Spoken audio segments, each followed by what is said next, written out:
என்னுடைய முரண்பாடுகளும் உங்களுடைய கருத்தியலோட இருந்த முரண்பாடுகளை நான் வெளிப்படையாகவே இதில் வந்து சொல்றேன், கதைச்சிக்கிறேன். நான் என்னண்டா, இப்போ நீங்கள் எடுத்துக்கொண்ட இந்த விஷயத்துல எனக்கு தெளிவு இருக்குதுன்னு, எனக்கும் அந்த வேலை ஒரு வெற்றிகரமாக கொண்டு போய் முடிக்கணுமன்றதுல எனக்கு ஒரு இது இருக்குது. ஆனால் நாங்கள் இந்த விமர்சனங்கள் எல்லார் மீதும் கொண்டு போகிறது தான் எனக்கு கொஞ்சம் கஷ்டமாக இருந்தது. இப்போ நாங்கள் இப்படியோ எல்லாத்தையும் ஒதுக்கி விட்டுட்டு போனோம்னா இதை எப்படி கொண்டு போய் சேர்க்கிறேன்றது. ஆனால் நான் ஒரு வருஷத்துக்கு முன்னாடியும் கனடாவில் இருந்து இப்போ இந்த விஷயம் கூட இப்போ நீங்கள் செய்கிற இந்த ஐநா பொறிமுறை விடயங்கள் கூட ஒரு குரூப்பாக செய்யணும். அப்போ அதில் ஒரு டீம் ஒர்க் இல்லையா, இதுக்கும் இல்லையா, சம்மந்தம் இல்லையாண்டு நான் வந்து இந்த நீங்கள் இருக்கிற நாடுகள் இல்லை, நான் இருக்கிறது வேறு. அப்போ கேள்வியை கேட்கறது இல்லை, அவை வேறு, நாங்கள் வேறு. அப்போ ஒரு திக்கா போவைக்கெல்லாம் இது சிதைப்பட்டு போகுதே. இது ஒரு எல்லாமே ஒரு டீமாக நின்றீங்கன்னா தான் இதை வெற்றி அளிக்கும்.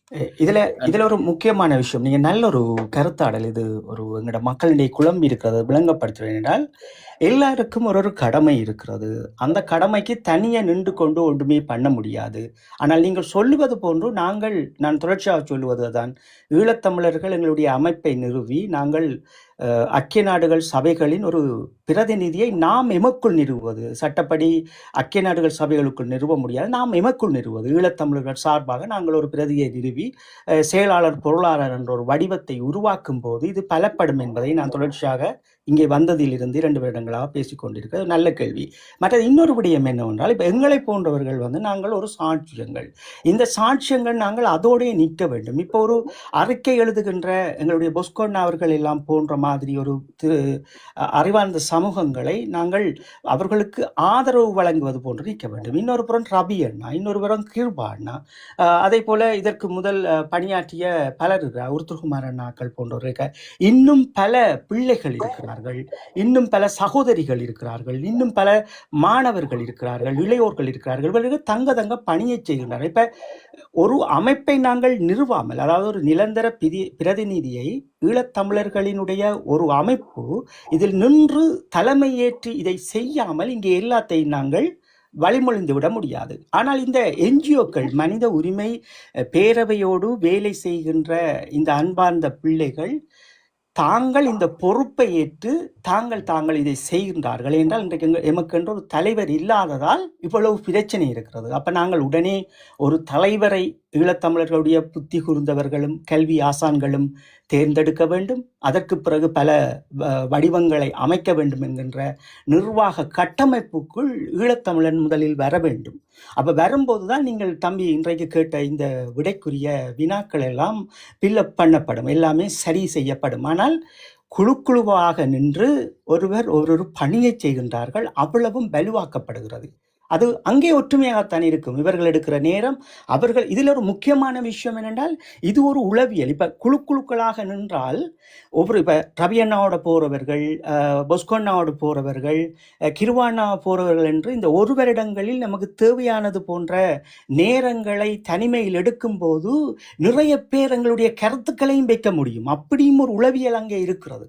இப்போ நான் பார்த்தது 2 வருடங்களையும் நான் பார்த்ததற்கு அப்படியும் ஒரு உளவியல் இருக்கிறது. அப்போ எனவே நாங்கள் எல்லாத்தையும் பொறுமையாக கற்றுக்கொண்டு எம்மை சரி செய்வதற்கு எங்களுடைய புலம்பெயர்ந்த மக்களும் அமைப்புகளும் தயாராகி இதுக்குரிய ஏற்பாடுகளை செய்யுங்கள் என்பதைத்தான் சுட்டிக்காட்ட முடியும். அப்போ நீங்கள் கடந்த கூட்டத்தொடரில் நின்றுக்கிறீங்க, அதுக்கு முன்னாடி நின்றுருப்பீங்க நினைக்கிறேன். நான் நினைக்கிறேன் நீங்கள் குறுகிய காலம் தானே சொன்னீங்கள்.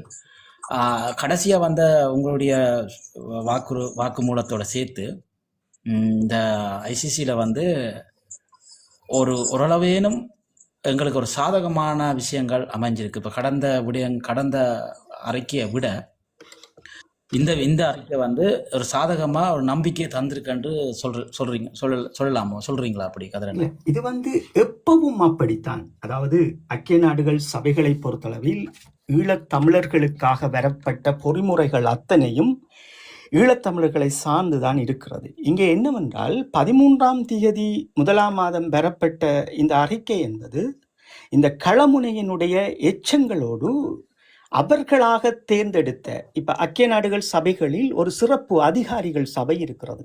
அவர்களுக்கு ஒரு தேவை இருக்கிறது. ஐசிசிக்கு ஏற்கனவே அவர்கள் ஒரு நடவடிக்கையை மேற்கொண்டிருக்கிறார்கள். அதை ஒரு ஓசிலேப்பான வடிவத்தோடு கொண்டு வந்திருக்கிறார்கள். சாட்சியங்களை திரட்டுகின்றார்கள். இதை ஈழத்தமிழர்கள் சேர்ந்து செய்வதற்கு கிடையில் தங்களினுடைய ஒரு நடவடிக்கையாக இந்த 13ஆம் தேதி 1ஆம் மாதம் தாங்கள் இந்த நடவடிக்கையை மேற்கொண்டு இதை அவர்கள் தயார் செய்து வைக்கின்றார்கள். இப்ப இது ஐசிசிக்கு போகும்போது, சர்வதேச குற்றவியல் நீதிமன்றத்துக்கு போகும்போது இங்க எங்களுக்கு 2 பலன் இருக்கிறது. ஒன்று, ஈழத்தமிழர்களின் சார்பில் இந்த ஓசிலே பலப்படுத்த போகிறது. இன்னும் ஒரு முறை ஐக்கிய நாடுகள் சபைகளினுடைய அதிகாரிகள் சபைகளாலும் இது அவர்களாக தயார் செய்து வைத்திருக்கின்றார்கள். அப்ப இது ஒரு பெரிய வரம். இதை விட ஒரு முக்கியமான வரம் என்று சொன்னால், 27ஆம் தேதி ஜனவரி ஐசிசியினுடைய கிட்டத்தட்ட 30, அதாவது சர்வதேச குற்றவியல் நீதிமன்ற ஆசான்கள் 27ஆம் தேதி போன மாதம் ஒரு மிகப்பெரும் ஒன்றுகூடலை இப்படி நாங்கள் எல்லோரும் உரையாடியது போன்று உரையாடினார்கள். எப்படி தனிமனித ஒரு இதுகளை எல்லாம் நாங்கள் எப்படி கற்றுக்கொள்வது, உரிமைகளை எப்படி பாதுகாப்பது, எங்கெங்கே என்னென்ன பிரச்சனைகள் நடைபெற்றிருக்கிறது, அதற்கு எப்படி வடிவங்கள் அமைப்பது, இன்னும் எத்தனை பிரச்சனைகள் நிலுவையில் இருக்கிறது, இதை நாங்கள் எப்படி சத்தியங்களோடு கொண்டு போக வேண்டும், இன்றைக்கு நடக்கின்ற உலகத்தில் நடக்கின்ற பிரச்சனைகளை பார்த்து இந்த அப்பாவி மக்கள் தங்கள் மீது நம்பிக்கை இல்லாமல் போவார்கள் என்று கிட்டத்தட்ட இது ஒரு பெரும் உரையாடலாக இருந்தது. ஏற்கனவே ஒரு 30 நீதிபதிகள் கலந்து கொண்டிருந்தார்கள். அதற்கு பிறகு மிகுதியான நீதி அரசர்கள் எல்லோரும் நேரலையில் இப்படி நாங்கள் உரையாடுவது போன்று அவர்களும் உரையாடி பெரும் ஒரு வாதமாக கூட அங்கே இருந்தது. இதையெல்லாம் நாங்கள் பார்க்கும்போது இந்த ஓசிலேப்பை நாங்கள் கண்டிப்பாக ஐசிசிக்கு கொண்டு போகின்ற போது எங்களுக்கு ஒரு பெரும் பலமாக இருக்க போகிறது. ஏனென்றால் எம்மை பலவீனப்படுத்துவதற்கு இன்று பல சர்வதேசத்தில் நடக்கின்ற சில அரசியல் சூட்சமங்களை எடுத்து எங்களுடைய பிரச்சனையை மூட பார்க்கின்றார்கள். அது ஒரு தந்திரமாக நடத்துகின்றான். அது அல்ல, இங்கே பல பல பிரச்சனைகள் இருக்கிறது. இது ஒரு பெரிய பரமாக பார்க்கிறது. இது என்னென்றால், இன்றைக்கு அந்த இறுதியாக வந்த அறிக்கையில் அந்த துன்பப்பட்ட அத்தனை விடயங்களும் ஒவ்வொன்றாக உறுதிப்படுத்தியிருக்கிறது. இந்த அறிக்கை என்னவென்றால், எங்களுடைய இளந்தலைமை பிள்ளைக்கு நாங்கள் இறந்து போனாலும் இந்த எச்சங்கள் அவர்கள் இப்போ அதை நாங்கள் சொல்லுவது, இந்தியாவில் இருக்கின்ற கேரளாவுக்கு போங்க, கேரளாவில் இருக்கின்ற ஒரு மனித நேய செயல்பாட்டு அமைப்புகள் ஒரு 10 டீம் இருந்தார்கள் என்றால் அவர்களுக்கு இதை கையளித்து எங்களுக்கு நீங்கள் எல்லா உதவியும் செய்யுங்கள் என்று பேசக்கூடிய அளவு இன்றைக்கு உங்களிடம் ஒரு நகல் இருக்கிறது. இன்றைக்கு நீங்கள் தெலுங்கு நாடாளுமன்றத்தில் உங்களுக்கு அரசியல்வாதிகளாக தெரிந்தால் அங்கே போய் இதை கொடுத்து எப்படியாவது ஒரு இன அழிப்பு மேற்கொள்ளப்பட்டிருக்கிறது, இதை நீங்கள் நிறைவேற்றுங்கள் என்று பேசக்கூடிய வல்லமை பொருந்திய அமைப்புகளாக நீங்கள் இருங்கள் என்பதற்கு இதை நாங்கள் தயார் செய்திருக்கின்றோம். இதை ஐக்கிய நாடுகள் சபை தயார் செய்து, இது ஒரு பெரிய விடயம். இந்த பெரிய விடயத்தை எடுத்து அடுத்த தலைமுறை பிள்ளைகள் போவதற்கு ஒரு பெரும் பணி இருக்கிறது. அதனால் இதை உணர்ந்து கொண்டவர்கள் இன்றைக்கு ஆளணிகளை கேட்கின்றார்கள், பிரச்சாரம் செய்கின்றார்கள். இன்னும் பீச்சாக எடுத்துக்கொண்டு போக வேண்டும், இன்னும் பீச்சாக எங்கள் மக்கள் இதை புரிந்து கொள்ள வேண்டும். இருக்கின்ற 2 ஆண்டுகளுக்குள் 2030க்குள் இதை முடித்துவிட பார்க்கின்ற இந்தியாவின் இலங்கையினுடைய சூட்சமத்தை உடைத்து எறிய வேண்டும் என்று கருத்தரங்கங்கள் தொடர்ச்சியாக நடைபெறுகிறது. அதிலும் போன கிழமை சகோதரர் போஸ்கோனாவினுடைய அணி இந்த ஓசுலேப்பினுடைய அதிகாரியை கூட கூட்டி வந்து அதை விளங்கப்படுத்தியிருப்பார் மிக தெளிவாக. அங்கே ஒரு மொழிபெயர்ப்பாளர் அவர்கள் வைத்திருந்தார்கள். அவரும் பிரெஞ்சு மொழியிலும் உரையாற்றியிருந்தார், ஆங்கிலத்தில் உரையாற்றியிருந்தார், ஆங்கிலத்தின் அப்படி எல்லாமே கேட்பதற்கு உங்களுடைய பாதுகாப்பு விடயங்கள் எல்லாமே ஒரு மிக தெளிவான பார்வையோடு இதெல்லாம் நடைபெற்றது. எனவே இது வந்தது ஈழத்தமிழர்களுக்கு ஒரு பெரும் பொக்கிஷமாக பார்க்கப்பட்டது. அதனால் தான் அது ஈழத்தமிழர்கள் இணையதளங்களில் பேசப்படவில்லை. ஏன் பேசப்படவில்லை என்றால், அங்கே அவர்கள் சுட்டி காட்டியிருக்கிறது இறுதி களமுனையின் எச்சங்கள், ஈழத்தை தாங்கி நின்றவர்கள். அதனால் அந்த மகுடத்தை உடைத்து எறிகிறார்கள். அந்த இறுதி களம் உறுதிப்படுத்தப்பட்டபடியால் தான் ஊடகங்கள் எல்லாம் வாயை பொத்தி கொண்டு அண்ணன் சீமானுக்கு மட்டும்தான் பிரச்சாரம் செய்வாங்க, இதுக்கெல்லாம் செய்ய மாட்டினோம். அந்த வழிகளோடு உங்களோடு நாங்கள் இன்றைக்கு உரையாடி கொண்டிருக்கின்றோம் நண்பரே. இந்த ஓசிலேப் என்று சொல்றீங்க இல்லைன்னா, அது இப்போ நான் இந்த வெப்சைட்ல பார்த்தேன்னா, இலங்கையில இருக்கிறவர்களுக்கு அது அது இலங்கைக்கு என்ன சம்பந்தம்? ஓசிலேப் இலங்கை அரசுக்கும் இதுக்கும் எதுவும் சம்பந்தம் இருக்கோ? ஓசிலேப்புக்கா? இலங்கை அரசாங்கத்திற்கு இது சம்பந்தம் என்று கேட்டீர்கள் என்றால், இப்ப நீங்கள் ஒரு படியில் இருந்து போக வேண்டும் என்றால் இதை கொஞ்சம் நீங்கள் கேட்க வேண்டும். LLRCயினுடைய நடவடிக்கை, அதற்கு பின் இதே அதிகாரிகள் சபைகளினுடைய நடவடிக்கைகள் என்று தொடர்ச்சியாக நாங்கள் ஒரு விசாரணையை மேற்கொள்ள வேண்டும் என்று ஐக்கிய நாடுகள் சபையுடைய மனித உரிமை பேரவை தொடர்ச்சியாக வேலை செய்து கொண்டிருந்தவர்கள். அந்த வேலைகள் நிமித்தம் இலங்கை அரசாங்கம் விடவில்லை. மீண்டும் எங்களுடைய ஐக்கிய நாடுகள் சபைகளுக்கு என்று பணியாற்றுகின்ற ஒவ்வொரு என்ஜிஓக்களும் தங்களுடைய அறிவுகளால் இதை எப்படியாவது ஏதோ ஒரு வழியில் இதை கொண்டு வர வேண்டும் என்று இந்த ஓசிலப்பை கொண்டு வந்தார்கள். 2 ஆண்டுகளுக்கு நான் முதல் வந்தது போன்று கொண்டு வந்தார்கள். இந்த நடவடிக்கையை கொண்டு வந்தவர்கள் ஏனென்றால் இப்படி ஒரு சாட்சியம் அளிக்கின்ற விஷயம் ஐசிசிக்கு போக வேண்டும் என்றால் அங்கே நிறைய விஷயங்கள் அவர்கள் ஒரு இப்போ 2/4 என்ற ஒரு விதிமுறை சட்டங்கள் வைத்திருக்கின்றார்கள். அதை படித்தால் நீங்கள் பொஸ்கோனாடம் கேட்டீங்கன்னா படியாக சொல்லித் தருவார் உங்களுக்கு. அதெல்லாம் நாங்கள் கேட்டுக்கொள்ளவில்லை. ஒரு முறை இருக்கிறது. அந்த வழக்கின் முறையின்படி இத்தனை சாட்சியங்கள் இதற்கு கீழ் சேகரிக்க வேண்டும் என்ற ஒரு நடவடிக்கை இருக்கிறது. இந்த நடவடிக்கை ஊடாக இதை பலப்படுத்த வேண்டும். அப்ப இது இலங்கையில் செய்யப்பட வேண்டிய விடயம் இலங்கை அனுமதிக்கவில்லை. அதனால் அவர்கள் இங்கே அந்த சாட்சியங்களை எடுக்கின்றார்கள். அப்ப எங்களை போன்ற எச்சங்களோடு நாங்கள் சிறையில் வந்திருந்த அந்த காலங்களுக்கு பிறகு எங்களோடு இருந்தவர்கள் இது ஒரு பெரிய வரலாறு இருக்கிறது. இந்த வரலாற்றின் அடிப்படையில் இந்த போராளிகள், துன்பப்பட்ட போராளிகள், ஆண் பெண் போராளிகள் எல்லோரையும் ஒன்றிணைத்து இது அவர்களுடைய ஒரு அறிக்கை ஏற்கனவே கொடுக்கப்பட்டு எல்லாமே தயாரிக்கப்பட்டிருந்தது. மீண்டும் இந்த சாட்சியங்கள் ஓர் சிலைப்போடு அதையும் கொண்டு வந்து ஒன்றாக வைத்து அவர்களும் நேரடியாக இதை உரையாடி இந்த ஒரு வெயிட்டை அவர்கள் இன்றைக்கு ஈழத் தமிழர்களுக்கு கொடுத்திருக்கின்றார்கள். இந்த வெயிட்டோடு நாங்கள் ஐசிசிக்கு செல்ல முடியும். இது இன்னும் விளக்கமாக நீங்கள் கேட்க வேண்டும் என்றால் வார சனிக்கிழமை அண்ணா பொஸ்கோ அவர்களினுடைய இணையதளத்தோடு இணைந்திருங்கள். தம்பிதரன் லிங்க அனுப்பி விடுங்க. இந்த வாட்ஸ்அப் இதுவும் கனெக்ட் இதென்றால் இது டிக்டாக்லையும் அனுப்பலாம் தானே. எனக்கு மெசேஜ் போட்டு விடுங்க, நான் உங்களுக்கு அனுப்பி விடுறேன். இப்படியே இதே போலே நீங்க பேசலாம். நீங்க அங்க முகம் காட்ட தேவையில்லை, அப்படி ஒன்று செய்வது நீங்க அப்படியே பேசலாம். உங்களோட பாதுகாப்பு இருக்கும். அவர் பொஸ்கோன டீமுக்குள்ள இருக்கிறார். அவர் வந்து இதுக்கு அவரை நீங்க தொடர்பு கொண்டாலே அவர் உங்களுக்கு மேல இதுல சொல்லுவார். அவரோட தமிழ் அண்ணா சொல்லுங்க. நான் ஒருக்கா கதைக்கலாமா? நன்றி அண்ணா. என்னண்டா நீங்க இதுல இருக்கிற ஆட்கள் எல்லாம் அரசியல் ஞானம் பொருந்தியவர்களாக இருக்கிறீங்க, வரலாறு தெரிஞ்சவர்கள், போராட்டத்தை முழுமையாக அறிந்தவர்களாக இருக்கிறீங்க. அப்போ இந்த இடத்துல சில வேளை நான் கேட்குற கேள்விகள் ஒரு மூடத்தனமாகவோ இல்லாட்டி ஒரு ஃபன்னாக இருக்குதோ அப்படியெல்லாம் இல்லை. என் மனசுக்குள்ள இருக்கிற சந்தேகத்தை தீர்க்கணும்னு நினைக்கிறேன். கூடுதலாக ஈழத்தமிழன் கதிர் நிவேதிகா என்ற அண்ணன் தான் காட்சி கொண்டிருக்கிறார் நினைக்கிறேன். அவர்கிட்ட தான் எனக்கு சில கேள்விகள் இருக்கு. என்னென்னா அண்ணன் ஒரே ஒரு விஷயம்தான், நாங்கள் சர்வதேசத்தோடையோ அல்லது ஐநாவோடையோ வெளிநாட்டில் இருக்கிற புலம்பெயர் அமைப்புகளாக இருக்கட்டும், அதன் தலைமைகளாக இருக்கட்டும், இப்ப நாங்கள் போராடி எங்கட ஈழத்துக்காக பெற்றுக் கொடுக்கக்கூடிய விடயம் என்னத்துக்காக நாங்கள் ஐநாவோட போராடி கொண்டிருக்கிறோம், அதன் மூலமாக இந்த தமிழ் மக்களுக்கு என்ன கிடைக்கும், அதை ஒருக்கா விளக்கமா சொல்லிடுமான்னு. நான் கேட்டதும் தவறண்டா மன்னிக்கும். இப்ப நாங்கள் சிறை சென்ற பிறகு ஈழத்துக்காக ஐக்கிய நாடுகள் சபை என்ன செய்திருக்கிறதுன்றதை வந்து நாங்கள் தொடர்வோம். தொடர்ந்தா தான் உங்களுக்கு அது விளங்கும். ஐக்கிய நாடுகள் சபை கம்பிவேலிக்குள் அடைக்கப்பட்ட மக்களை அதே ஐக்கிய நாடுகள் சபைகளுடைய மிதிவடிகள் அகற்றும் சபைகளால் அதை துப்புரவு செய்து அமர்த்தி கொடுத்திருக்கின்றார்கள். எங்களுடைய ஒவ்வொரு கிராமங்களிலும் இருந்த இராணுவத்தின் ஒவ்வொரு அரணையும் அகற்றி எறிந்தார்கள். இன்னும் ஒரு புறம் சிறைகளில் இருந்த எங்களை போன்றவர்களுக்கு வந்து நின்று அதையும் ஆதரவு தந்து இங்கே போராட்ட பலங்களோடு எங்களையும் வெளியில் மெதுமெதுவாக விட்டார்கள். இது ஒரு புறம் இருக்கிறது. அதற்கு பிறகு கண்காணிப்பு, சர்வதேச கண்காணிப்பு பிரிவினால் பல அமைப்புகள் உருவாக்கப்பட்டு ஈழத்தமிழர்களுக்கு தொடர்ச்சியான துன்பங்கள் நடக்கிறது என்று அதுவும் தொடர்ச்சியான கண்காணிப்புக்குள் இருந்து எங்களுடைய மக்களும் இளையோர்களையும் எவ்வளவு பாதுகாக்க வேண்டுமோ இந்த நொடி வரை பாதுகாத்து கொண்டிருக்கின்றார்கள். விடயத்துக்குள் இனி செல்வோம்.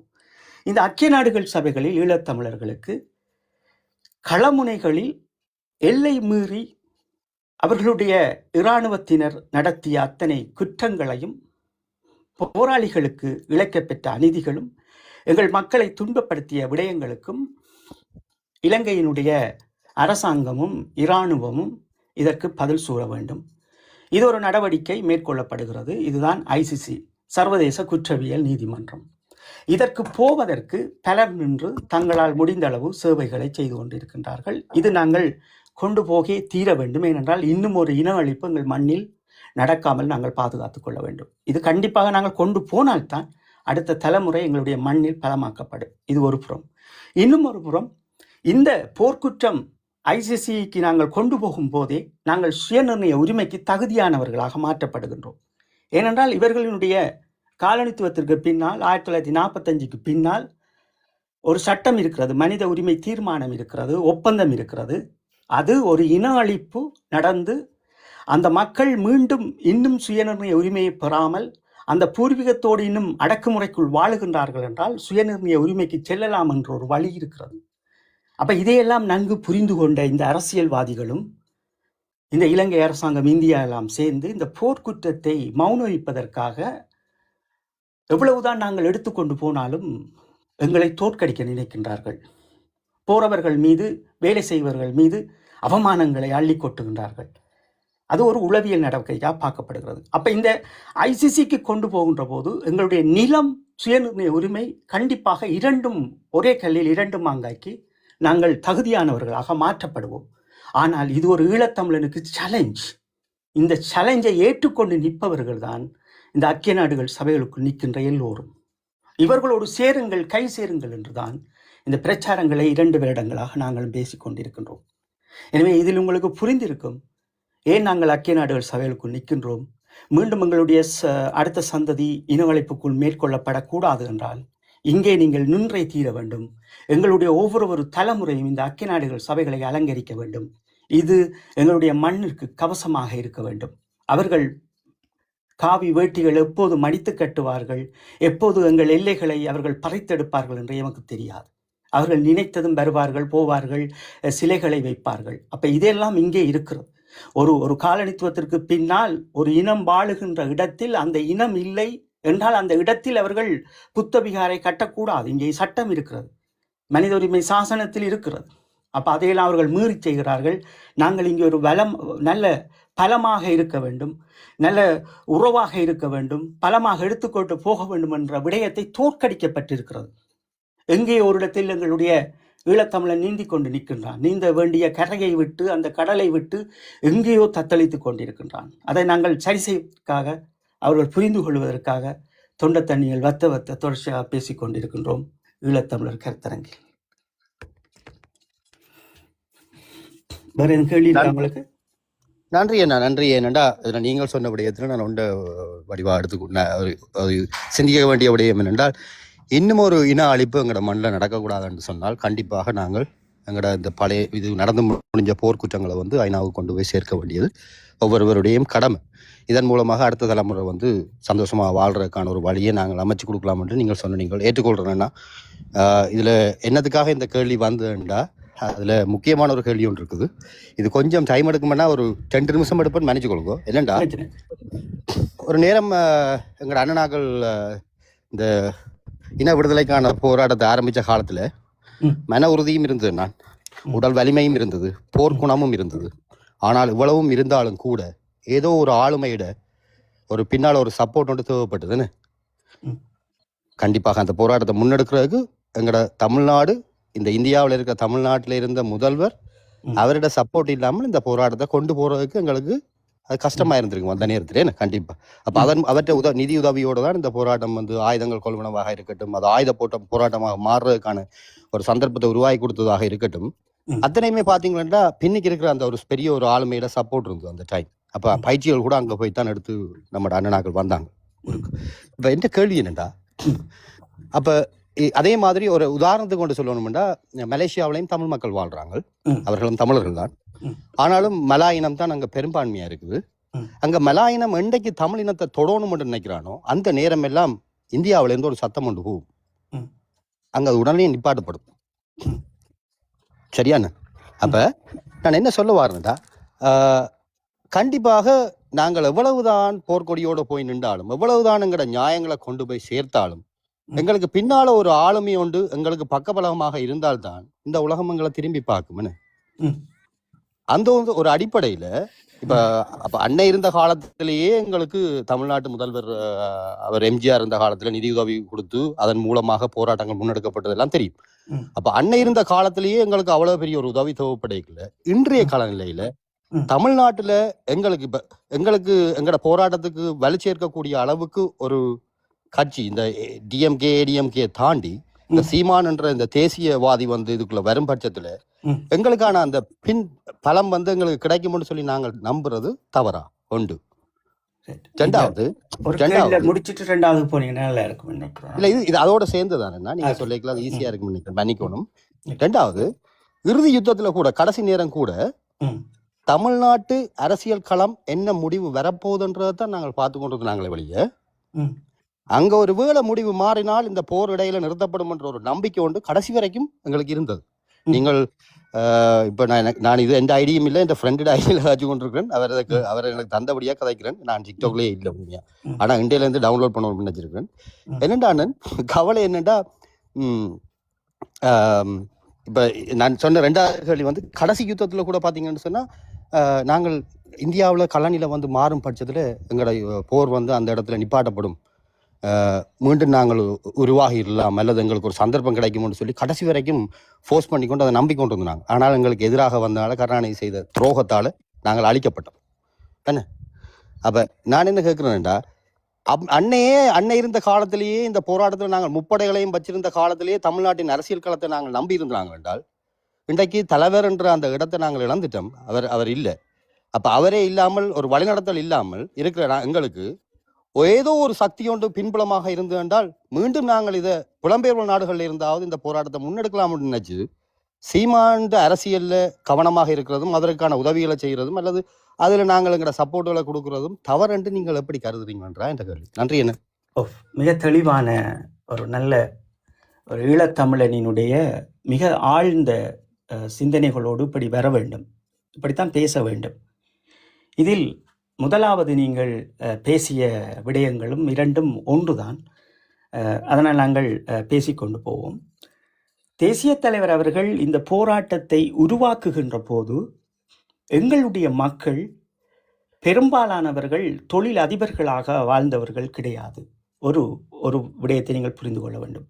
இரண்டாவது விடயம், அந்த சூழ்நிலைமையில் தமிழ்நாட்டு மக்களும் அரசியல்வாதிகளும் அவரோடு கூட இருந்தார்கள். தனியொரு முதலமைச்சர் தன்னுடைய சொந்த நடிப்பில் வந்த பணத்தை தான் அவர் கொடுத்தாரே தவிர அரசாங்க நிதியில் எடுத்து கொடுத்தவர் இல்லை. அதுக்குரிய ஆதாரங்களும் அவருடைய அவர் அந்த வருமானத்தோடும் அந்த நகலை அரசாங்கத்துக்கும் அனுப்பியிருப்பார். ஒரு முறை அவருக்கு ஒரு பிரச்சனை வந்த போதும். இது ஒரு வரலாறு. அப்ப அன்றைய காலம் மன்னிக்கணும், உண்மையா மன்னிச்சு கொள்ளுங்க. என்னடா அது நீங்கள் சொன்னபடியா அதை தாண்டி போயிடக்கூடாண்டாக்கா சொல்றேன். இன்றைக்கும் தமிழ்நாட்டுல மக்களுடைய ஆதரவு இருக்கிறபடியா தான் இன்றைக்கும் சீமாண்ட அந்த மாநாட்டுக்கு அத்தனை மக்கள் வாராங்கன்னு சொன்னாலும் அல்லது மாவீர தினத்துக்கான ஒரு கூட்டத்துல அத்தனை மக்கள் வாராங்கன்னு சொன்னாலும் அத்தனையும் சீமானுக்காக கூடிய கூட்டம் அல்ல. எங்கட போராட்டத்தை முன் வச்சு அவர் கொண்டு போற காரணத்தாலதான் அவருக்கு சேர்ற அந்த பாதிக்கு பாதி பாத்தீங்கன்னா கண்டிப்பாக ஈழத்தமிழர்களுக்காக நிக்கிற கூட்டமாகத்தான் இருக்கும். அது தமிழ் தேசியத்துக்கான கூட்டமாகத்தான் இருக்கும். நன்றி. என்ன பேசுவோம். இப்ப இதுல உங்களுடைய கேள்வி என்னவென்றால், இப்ப எம்ஜிஆர் அவர்களை பொறுத்தளவில் இந்த உதவியை செய்தார். அன்றைய காலம் ஈழத்தமிழர்களினுடைய வாழ்வியல் என்பது எங்கள் மண்ணோடே இருந்தது. ஆனால் இந்த போராட்டம் முடிவடைகின்ற போது ஈழத்தமிழர்கள் தொழில் அதிபர்களாக பண செல்வந்தர்களாக இருக்கிறார்கள். இந்த இடத்துல நீங்க ரிஜிஸ்டர் பண்ணிக்கொள்ளுங்க.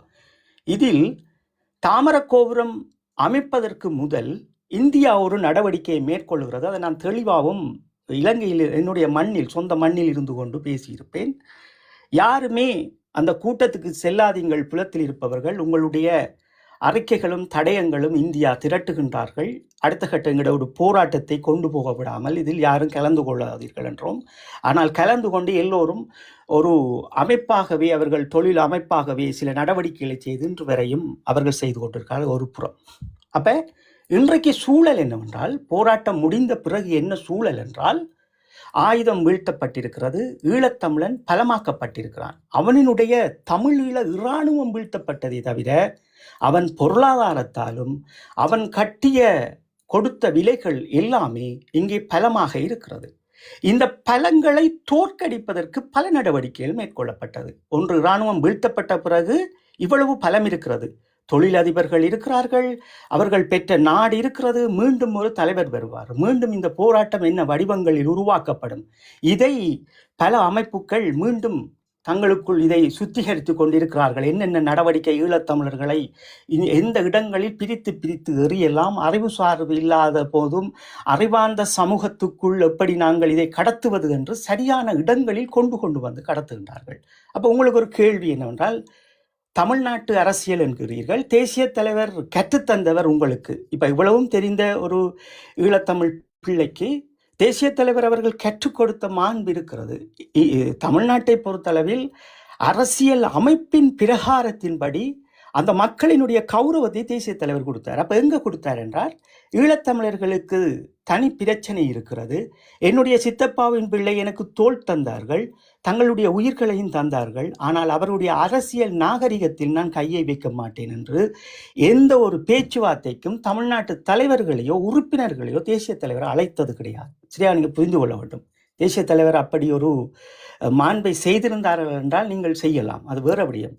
எமது முன்னோர்களும் அப்படித்தான் தேசிய தலைவருக்கு வழிகாட்டினார்கள். எல்லோரும் போய் ஒரு தமிழ் சங்க மகாநாடு நடத்தி கொண்டுதான் வருவார்களே தவிர இவர்களுடைய அரசியலில் யாரும் மூக்கை நுழைத்து இப்படியெல்லாம் செய்ய மாட்டார்கள், இந்த இதுகள் பண்ண மாட்டார்கள். அப்ப நாங்கள் எங்களுடைய அடியடியாக கற்றுக்கொண்ட அந்த அடி சிதைக்கப்பட வேண்டிய ஒரு தேவை இருக்கிறது, எங்களுடைய கௌரவங்கள் உடைக்கப்பட வேண்டிய தேவை இருக்கிறது, திராவிடம் என்ன வேண்டிய இருக்குது, மலையாளி தெலுங்கு என்று இப்படி ஒரு பாட வேண்டிய பசை பாட வேண்டிய தேவை இருக்கிறது. அப்ப உங்களுக்கும் இன்னும் ஒரு கேள்வி வரும் என்னவென்றால், இல்லை எங்களுக்கு இப்ப பின்னால் ஒரு அமைப்பு தேவை என்று நீங்கள் நினைத்தீங்கன்னா நாங்களே போதும், நாங்கள் எல்லாத்திலுமே மிகச்சிறந்தவர்கள், பணத்தினால், அறிவினால், அனுபவத்தினால் எல்லாத்திலையும் சிறந்தவர்கள். இந்த சிறந்தவர்களுடைய பலன்கள் இங்கே நாங்கள் போக வேண்டிய இடங்களும் மீண்டும் நாங்கள் கட்டமைக்க வேண்டிய அரசியலும் தோற்கடிக்கப்படுகிறது. அப்ப இந்த தோற்கடிப்பு தான் இந்த தமிழ்நாட்டில் இன்றைக்கு நீங்கள் பேசுகின்ற அரசியல். சீமான் அண்ணாவை நீங்கள் கொண்டு வந்து இது தமிழ் தேசியமாக கொண்டு வருகிறீர்கள். இப்ப தேசியம் என்பது ஒரு நாட்டினுடைய வரையறையை கொண்டது, அதை கொண்டு வந்துதான் மேதகு தேசிய தலைவர் அவர்கள் சத்திய பிரமாணங்களை உள்ளடக்கினார். இந்த இயக்கத்தை உருவாக்கிவிட்டு அப்படியே ஆயுதத்தை கொடுத்து குப்பியை கொடுத்து போய் போராடுங்கள் என்று அவர் விட்டவர் கிடையாது. ஏன் அதை செய்கிறார்கள் என்றால், அது ஒரு கால்கட்டு, ஒரு போராளியினுடைய போராட்ட வடிவத்துக்கு கொடுக்கின்ற ஒரு கால்கட்டு. இந்த எல்லையோடு இவர் நிற்க வேண்டும், இந்த எல்லையை தவறி அவர் போகக்கூடாது. அதனால் தான் தமிழீழம் என்ற சத்தியத்தோடு ஒரு வீரரும் அணிந்தார்கள். இறுதி வரை எங்களுடைய அண்ணாவும் அந்த கொள்கையோடு நின்றார். இந்த தமிழீழம் என்ற கோட்பாட்டை விட்டு நான் விலத்தினால் என்னை சுடுங்கள் என்றும் தேசிய தலைவர் சொன்னவர் அதுக்காகத்தான். அப்ப இங்கேயும் நீங்கள் இதையும் புரிந்து கொள்ள வேண்டும். அப்ப இங்கே வருவோம், நாங்கள் சீமான் அண்ணா அவர்களை வருவோம். சீமான் அவர்களை கொண்டு வந்து நீங்கள் தனியொரு கட்சியை இன்றைக்கு நீங்கள் ஆதரிக்கிறீர்கள் என்றால் அதனுடைய விளைவுகளையும் இன்றை வரைக்கும் ஒரு அரசியலை கட்டமைக்க முடியாத அந்த உளவியலை நீங்கள் புரிந்து கொள்ள வேண்டும். நான் பார்ப்பது ஒரு உளவியலாக. என்னுடைய மண்ணில் அரசியலை அந்த கட்சி சரியில்லை இந்த கட்சி சரியில்லை என்று நான் நிற்கின்றேனே தவிர என் கட்சியை நான் தயார் செய்ய நான் இங்கே தயாராக இல்லை, அதற்கு நான் செலவழிப்பதற்கும் தயாராக இல்லை. எனக்கு நேரம் இருந்தால் தேசிய தலைவரின் படம் இருக்கிறபடியாலும் மாவீரர்களின் படங்களை வைப்பதாலும் புலிக்கொடி வைப்பதாலும் நான் அதற்குள் நிற்பேன் என்ற அந்த கருத்தாடல் தான் இதை உளவியலாக நீங்கள் சகோதரர்களை பாருங்கள் என்கின்றோம். தேசிய தலைவரினுடைய உரிமைக்காக, அவரினுடைய உணர்வுக்காக நாங்கள் தூக்க வேண்டும் என்றால் தமிழீழத்தை பெற்றுக் கொடுப்பதற்கு நாங்கள் எல்லோரும் ஓட வேண்டும், ஓடிக்கொண்டே இருக்க வேண்டும். ஆனால் தேங்கி விட்டீர்கள். இப்ப நான் புலத்தில் வந்து பார்ப்பது அதுதான். ஒரு குறிப்பிட்ட பிள்ளைகள் இந்த ஓசிலைப்புக்கு நான் வந்த பிறகு அதுகளே தங்களுடைய முயற்சியில் எல்லாம் செய்துகள், குறிப்பிட்டவர்கள் கொஞ்சம் ஒதுங்கித்தான் இருக்கிறார்கள் என்கிற மக்கள். அப்ப இந்த வழிகள் எமக்குள் வருகிறது, எல்லாம் நாங்கள் பார்க்கின்றோம், பார்த்துவிட்டு தான் சொல்லுகின்றோம். நீங்கள் கேட்பது, நாங்கள் இன்று ஐக்கிய நாடுகள் சபையில் நிற்கின்றோம், ஐக்கிய நாடுகள் சபையை விட்டு நாங்கள் இந்த அரசியலை மேற்கொள்ள முடியாது. அப்படி நான் ஐக்கிய நாடுகள் சபையில விட்டு எனக்கு சீமான நாடு அரசியலால் மட்டும் நான் எனது உரிமையை பெற முடியும் அல்லது ஐக்கிய நாடுகள் சபைகளுக்குள் ஏதாவது ஒரு விடயத்தை புரியும் என்றால் அது பொய்யான கருத்தாகத்தான் இருக்கும். யாரோ ஒருவர் உங்களுக்கு விஷத்தை ஊட்டுகின்றார் என்பது மட்டும்தான் இருக்கும். அப்போ உங்களை பொறுத்தளவு நீங்கள் என்ன நினைக்கிறீர்கள் என்றால், எங்களுக்கு ஒரு பலம் வேணும் என்று நினைக்கின்றீர்கள். இது பலவீனமாக பாருங்கள். ஏன் பாருங்கள் என்றால், நாங்கள் ஒரு நாட்டோடு வாழ்ந்தவர்கள், எங்களுக்கு எல்லாமே இருக்கிறது. எங்களுடைய ஆசான்கள் இன்னும் இருக்கின்றார்கள், எங்களுடைய தொழிலதிபர்கள் எல்லாம் இருக்கின்றார்கள். ஆனால் இவர்களும் எமக்கு தேவை. அதை நாங்கள் தமிழகமாகவே வைத்திருப்போம். தனிய சீமான் அண்ணா ராயப்படுத்தாதீர்கள். தமிழகம் எப்படி தேசிய தலைவர் செய்தாரோ தமிழகமே இருக்கட்டும். அப்படியே நாங்கள் போவோம். எங்களுடைய வரலாறு எப்படி முன்னோர்கள் கற்பித்தார்களோ அப்படியே போவோம். இன்னொரு விடயம், தேசிய தலைவர் அவர்களுடைய படங்களை வைத்திருக்கின்றார்கள் என்பதற்காக அவர்கள் அந்த கௌரவத்தை அவர்கள் பெற்றிருக்க வேண்டும். சீமான் போன்ற தலைவர்களை தமிழ் தேசியவாதிகள் என்று நீங்கள் சொல்லியிருந்தீர்கள் என்றால் அந்த மாண்பை அவர்கள் கடைப்பிடிக்க வேண்டும். இன்றைக்கு தேசிய தலைவருடைய அந்த முகத்தோடு அந்த கட்சி நடக்கிறது. இந்த கட்சியை நீங்கள் பார்த்தீர்கள் தெரியும், பல மொழிவழி மாநிலத்தில் இன்றைக்கு தேசிய தலைவர் ஒரு எதிரியாக்கப்படுகின்றார். பெரியாரை பற்றி பேசும்போதும் ஒரு தடியா, ஒரு பிரபாகரனா என்ற அந்த வார்த்தை, பிறகு இப்ப நடிகர் விஜயண்ணா வந்த பிறகு அவரை சொல்லுகின்ற வார்த்தைகளும் என்று இப்படி ஒரு ஒரு ஒரு அதை ஏற்றுக்கொள்ளாத தேசிய தலைவரின் பண்புகளை மீறி நடக்கின்ற விடயங்கள் எங்களை எல்லாம் காயப்படுத்துகிறது, எங்கள் உரிமைகளையும் காயப்படுத்துகின்றது, எங்களை அடுத்த கட்டம் போக விடாத அளவும் சுருக்கி வைக்கின்றது.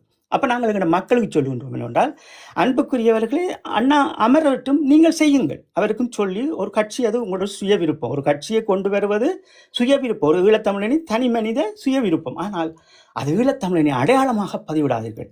அந்த ஊடகங்களில் ஒரு ஈழத்தமிழன் வந்திருக்கிறான் என்று பதிவிடாதீர்கள். அதுதான் அங்கே இருக்கின்ற பிரச்சனை. ஒரு இனத்தின் அடையாளத்தை நீங்கள் எடுப்பது இங்கே எங்களுக்கு வேலை செய்ய முடியாது. என்னுடைய இலட்சியத்தை நோக்கி நான் ஓட முடியாது. உண்மையிலே அன்புக்குரியவர்கள் சீமான் அண்ணாவை நேசித்தால் சீமான் அண்ணாக்காக வாக்கு கேட்பது, இது பண்ணுவது, ஈழத்தமிழர் என்ற அடையாளம் தேவையில்லை. அப்ப இவர்கள் என்ன செய்கின்றார்கள் என்றால், 10 பேர் அந்த மகாநாட்டுக்கு போகின்ற ஒரு சூட்சமான அரசியலையும் இந்த வருடம் உருவாக்கி இருக்கின்றார்கள். அப்ப இங்கே நிலுவையில் வழக்கிருக்கிறது. கேட்டுக்கொண்டிருக்கின்றோம், வாருங்கள் வாருங்கள், வேலை செய்வதற்கு எல்லா உதவியும் செய்யுங்கள் என்று கேட்கின்றோம். இவ்வளவு டிக்கெட்டை போட்டு மகாநாட்டுக்கு போற அளவு இந்த இனம் மாற பெற்றிருக்கிறது. அப்ப இது மாறப்படுகின்ற போது இந்த உணர்வு மற்ற கட்சிகளும் மற்ற அமைப்புகளையும் சரியான இடத்தில் எங்களுடைய அரசியலை நாங்கள் மேற்கொள்ள முடியாது. இது ஒரு உளவியல் அரசியலாக சொல்லப்படுகிறது, சூட்சம அரசியலாக சொல்லப்படுகிறது. இது தமிழ் தேசியம் என்று சொல்லுவோம். இப்ப அந்த மக்கள் எல்லோரும் அங்கேதான் வாழ்ந்தார்கள். காலங்காலமாக தமிழ்நாட்டில் இருக்கின்ற மக்கள் அங்கேதான் வாழ்ந்தார்கள். அவர்களையும் சேர்த்து கொண்டு வாழ்வதுதான் தமிழ் தேசியம். இதைத்தான் தேசிய தலைவர் அவர்கள் செய்திருந்தார். அப்ப அவர்களை விமர்சித்து விட்டு தமிழ் தேசியத்தை அங்கே கட்டமைக்க முடியாது.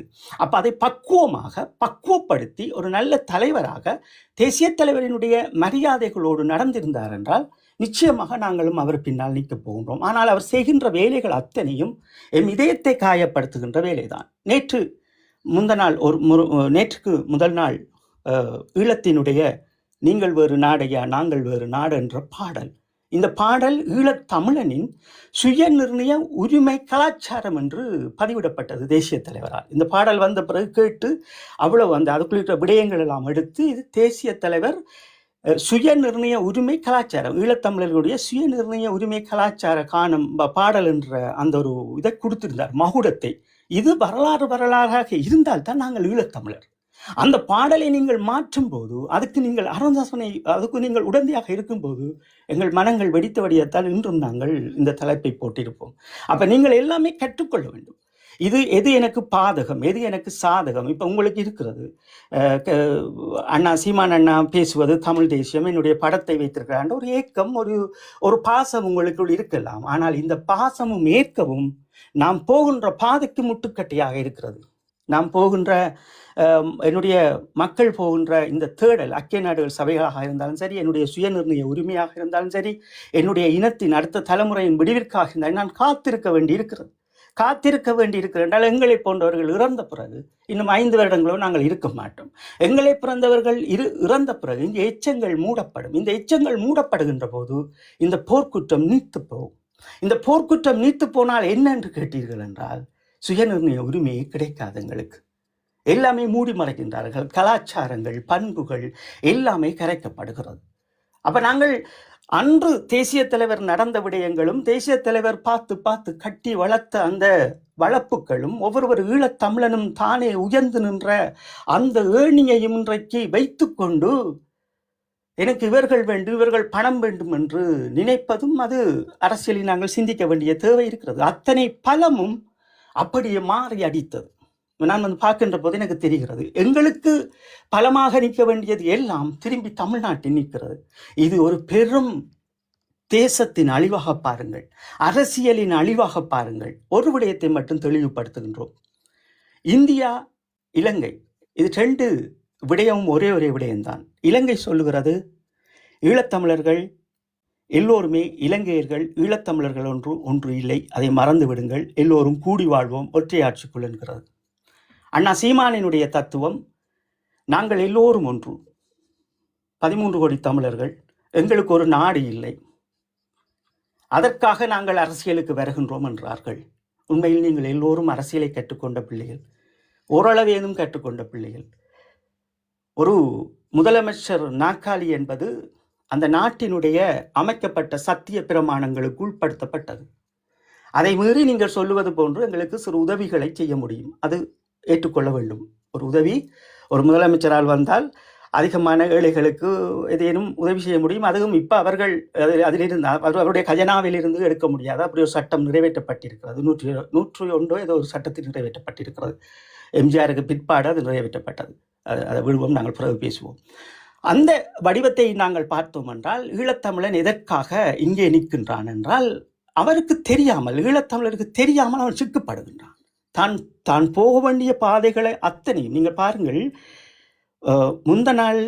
நேற்றைக்கு முந்த நாள் ஒரு தினம் ஒரு பிள்ளை கிட்னியை விற்று, ஒரு போராளி, முன்னாள் போராளி, காலில் போராளி, நெஞ்செல்லாம் வெடிக்குது, உதவி கொடுத்து இது பண்ணியிருப்பாங்க. ஆனால் ஒரு ஈழத்தமிழன் டிக்கெட்டை போட்டு தமிழ்நாட்டுக்கு போகிறான். அந்த பணத்தை நீ செய்தால் ஒன்று நாங்கள் வரவேற்க போகிறோம், நீங்கள் சரியான பாதையில் இருக்கிறீங்கன்னு நாங்கள் சொல்ல போகிறோம். சீமான் ஆதரிக்கிறீங்கள், இந்த பணத்தை உதவி செய்கிறீங்கள், எல்லாமே கவனித்து கொண்டிருக்கிறீங்க, அவன் ஒரு நல்ல மனிதன், நல்ல தமிழன், அவனுக்கு ஒரு தமிழ் உணர்வும் இருக்குது, ஈழ உணர்வும் இருக்குன்னு சொல்லுவோம். ஆனால் நீங்கள் இதெல்லாம் செய்யும்போது உங்களை நாங்கள் ஏற்றுக்கொள்ளவே முடியாது. அதனால்தான் நாங்கள் பேசுகிறோம். நான் இன்னும் பேசலாம், இது நான் இதோடு நிறுத்திக் கொள்கிறேன். நேரம் உங்கள்ட்ட வர கேள்வி இருந்தால் தொடுங்கள், நிறைய எங்களோட இணைந்து கொள்ளுங்கள், உங்களுடைய கேள்விகளை தொடுங்கள். நாங்கள் தொடர்ச்சியாக பேச வேண்டிய தேவை இருக்கிறது, பேசுவோம். வேந்தரண்ணா, உங்கள்ட்ட ஹரிசண்ணா எதுவும் கேள்வி இருக்கோ அல்லது வேந்தரண்ணா? பிறகு கதைக்கிறேன். நீங்க மற்றாக்களுக்கும் ஒரு சந்தர்ப்பம் கொடுங்க, அதுக்கு பிறகு நான் கதைக்கிறேன். நன்றியா கதிரண்ணா. என்னென்னா, நாங்கள் முதல்வர் வேறு உரையாடல்கள்ன்றாங்க, திரும்ப இப்போ இதுக்குள்ளே வந்துட்டாவடியா நான் திரும்ப இதில் ஒரு கேள்வி கேட்குறேன். இப்போ உங்களோட பாதைக்கு, உங்களோட வேலை, இப்போ இந்த பயணத்துக்கு, எங்களுடைய இந்த ஐநா சபை விவகாரம் பயணத்துக்கு இந்த நாம் தமிழர் கட்சி எந்த வழியில் இடையூறாக இருக்குன்னு இப்போ நீங்கள் சொன்னீங்க, எங்களுக்கு இடையூறாக உதாரணத்துக்கு சொன்னீங்க. எப்படின்னா, மக்கள் எல்லாம் அங்கே ஓடுங்க மாநாட்டுக்கு. எங்கட மக்களில் பிள்ளையோ தவிர அவரில் பிள்ளை இல்லை தானே கதிரண்ணா? இல்லை, என்னண்டா, நீங்கள் இதில் அவர் செய்கிற பிள்ளைய தம்பி, அவர் செய்கிற மிக பெரும் பிழை என்னென்றால், நாங்கள் எல்லோரும் ஒன்று என்பது, எங்களுடைய தலைவர் என்பது, ஈழத்தினுடைய தலைவர் என்று சொல்லும்போது முதலில் அடையாளப்படுத்த வேண்டும். என் ஈழத்தினுடைய தலைவர் என் சித்தப்பாவின் பிள்ளை, நான் சொல்லுவேன் பாருங்கள், என் தமிழ்நாட்டில் இருப்பது என் பெரியப்பாவின் பிள்ளை என்று அடையாளப்படுத்துவேன். ஏன் அடையாளப்படுத்துறேன்னா, அது என் பெரியப்பாவின் பிள்ளை, அவர்களுடைய தலைவர்கள் வேறு, அவருடைய வரலாறு வேறு, நான் திருட முடியாது. இப்ப நீங்கள் ஒரு விடயம் சொல்றீங்கள் என்றால், தேசிய தலைவர் உலகத் தலைவர் என்று நீங்கள் பிரகடனம் செய்தீர்கள் என்றால், சரியான ஒரு 46/1 தீர்மானம், 49/60 தீர்மானம், 51/210 தீர்மானங்கள் எல்லாமே தேசிய தலைவர் மீது வைக்கப்பட்ட அத்தனை பயங்கரவாத எண்ணங்களும் நிலம், நீர், மக்கள் சார்ந்த விடயங்களை உள்ளடக்கிய பயங்கரவாத நடவடிக்கைகளும் இறுதியாக பெறப்பட்ட உத்தி தீர்மானங்களும் நிஜமாக்கப்படும். இதை நான் உடைச்செறியோன்னு நினைக்கிறேன்.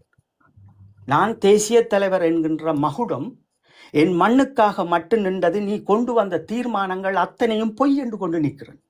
எங்களை அழிப்பதற்காக ஒவ்வொரு நாடுகளும் உங்களுக்கு இப்படியெல்லாம் செய்திருக்கிறார்கள் என்று நாங்கள் சொல்லுகின்றோம். ஆனால் நீங்கள் என்ன செய்கின்றீர்கள்? மக்கள் நீங்கள் என்று தவறு மன்னிக்க சொல்கிறேன், நான் பொதுவாக சொல்கிறேன். குறிப்பிட்டவர்கள் என்ன செய்கின்றார்கள் என்றால், அண்ணா உலகத் தலைவர்கள் என்கிறார்கள். அப்போ சர்வதேசம் பயந்து எங்களை அழித்தது சரியென்று நீங்களே ஏற்றுக்கொள்ளுகின்றீர்கள். நாங்கள் சொல்லுகின்றோம், இல்லை, அவர் எங்களுக்கான சத்திய பிரமாணத்தை வைத்திருந்தார், இந்த மண், இந்த எல்லையை விட்டு நாங்கள் தாண்டக்கூடாது என்று. அப்ப இங்கேயும் எங்களை தோற்கடிக்கின்றார்கள். சர்வதேசம் விதித்த வலையை இந்தியா விதித்த விலையை இங்கே நிவர்த்தியாக்கப்படுகிறது. அதற்கு அவர்கள் பரிகாரம் தேடுகின்றார்கள். அது நீங்கள் படிக்கும்போது தயவு செய்து படிங்கள். 40 எழுதிக்கொள் தரனிடம் வேண்டுங்கள். 46 கீழ் 51 தீர்மானம் 1991. இதுதான் முதலாவதாக பயங்கரவாத தடை சட்டங்களோடு வந்து பயங்கரவாத ஒழிப்பு நடவடிக்கை மேற்கொள்ளப்படுகிறது. இதற்கு பல விடயங்கள் 59 கீழ் 60 1994, 51 கீழ் 210 96, அதற்கு பிறகு உத்தி என்ற தீர்மானம் அழித்து விட வேண்டும் என்ற ஒப்பந்தமே வருகிறது 2006. இதையெல்லாம் தேசிய தலைவர் கற்றுக்கொண்டவர், முகம் கொடுத்தவர்கள். இந்த அரசியலால், தமிழ்நாட்டு அரசியலால் நாங்கள் விடுதலை பெற முடியாது என்றுதான் எங்கள் மக்களை புலத்தில் அனுப்பினார். இன்றைக்கு போகின்றவர்களின் பிள்ளைகள் இதை சரியாக சுமப்பார்கள் என்று இன்றைக்கு குறிப்பிட்ட பிள்ளைகள் சுமந்து கொண்டிருக்கின்றார்கள். மிகுதியானவர்களும் செல்லட்டும், அவர்களை ஊக்குவியுங்கள். தேசிய தலைவர் நினைத்து வெளிநாட்டுக்கு அனுப்பியது இந்த போராட்டம் இந்த காலத்துக்குள் அது நிறைவு பெறும், எங்கள் மக்கள் கையில் எடுப்பார்கள் இளையோர்கள் என்று. இவர்கள் பலமாக இருப்பார்கள். இன்னும் ஒரு விடயம், நீங்கள் இளையோர்கள் எப்படி பாருங்கள் என்றால், இதை அறிவு சார்ந்து பாருங்கள் என்றால், சீமான் அண்ணா தமிழ்நாட்டில் இருக்கின்ற அரசாங்கத்தினுடைய வலுவை எமக்கு தர வேண்டுமே தவிர, நாங்கள் எல்லோரும் ஒன்றென்று சொல்லி எமது மொழியை முன்னிறுத்தி எங்கள் தேசத்தினுடைய விடுதலையையும் மண்ணில் இழைத்த போர்க்குற்றத்தையும் நாங்கள் தோற்கடித்து விட முடியாது. இவர்கள் தனித்தனியே இருந்தால் தான் அது எங்களுக்கு பலம். இன்றைக்கு சிங்கப்பூரில் ஆளுகின்றவர் எங்களுடைய வம்ச வழியைச் சேர்ந்தவர், ஈழத்தமிழர். அவர்தான் வெள்ளவத்தையில் அந்த பிள்ளையார் கோயிலுக்குரிய நிலத்தை வாங்கி கொடுத்தார் என்றது கூட அவங்களோட சங்கத்தின் ஊடாக அவர் சொல்லியிருப்பார். அவர் மட்டுமல்ல, அவர்களுடைய முன்னோர்கள் சேர்ந்து வேண்டி கொடுத்தார். இதுவும் நாங்கள் பதிவிட்டிருப்போம், அதை பற்றி கதைச்சிருப்போம். அப்போ அவர்களால் முடிந்த விடயங்களை செய்தார். இதே அதிபர் தான் 2011 2014 வரைக்கும் சர்வதேச நிதி ஆழ்மையோடும் நின்றவர். IMF-ஓடும் அவர் தான் பணியாற்றியவர். அப்போ அவர்களால் முடிந்த விடயங்களை ஈழத்தமிழர்கள் செய்வார்கள். அதே போன்றுதான் தமிழ்நாட்டு மக்களும் தமிழ்நாட்டு அரசும் அப்படி செய்ய வேண்டும். நீங்கள் ஒரு உண்மையாகவே தேசிய தலைவர் வளர்த்த பிள்ளைகள், எங்களுடைய மாண்பை கடைப்பிடியுங்கள். அது எல்லா மக்களும் தான், போராளிகள் மட்டும் கிடையாது. தேசிய தலைவரின் நிழலில் வாழ்ந்த ஈழத்தமிழன் என்று சொல்லப்படுகின்ற 35 லட்சம் மக்களும் மாண்பை கடைப்பிடிக்க வேண்டும். அந்த மக்களினுடைய அரசியலை நீங்கள் கௌரவிக்க வேண்டும். அதை நீங்கள் தொட்டுவிடக்கூடாது, அதை நீங்கள் சீரழித்து விடக்கூடாது. இங்கே சீரழிக்கப்படுகிறது. இதை தலைவர் ஏற்றுக்கொள்ள மாட்டார். அதைத்தான் நாங்கள் தொடர்ச்சியாக பேசுகிறோம். அப்போ எங்களுக்கு எது தனித்தனி இருந்தால் தான் பலம். சிங்கப்பூரில் இருக்கின்ற சித்தியின் பிள்ளை தன்னுடைய பலத்தோடு எங்களுக்கு வரும். மலேசியாவில் இருக்கின்ற பிள்ளை தன்னோடு பலத்தில் எங்களோடு வரும். தமிழ்நாட்டில் இருக்கின்ற எங்களின் பெரியப்பாவின் பிள்ளை பலத்தோடு அப்படியே வரப்போகிறது. அடுத்தது கேரளா, அடுத்தது தெலுங்கு, இப்படி என்று பூனே, டெல்லி எல்லாமே எங்களுக்கு வந்து எங்களுடைய தீர்வினுடைய ஒரு பகுதி, ஏதேனும் ஒரு விடயத்தை நாங்கள் செய்ய முடியும்.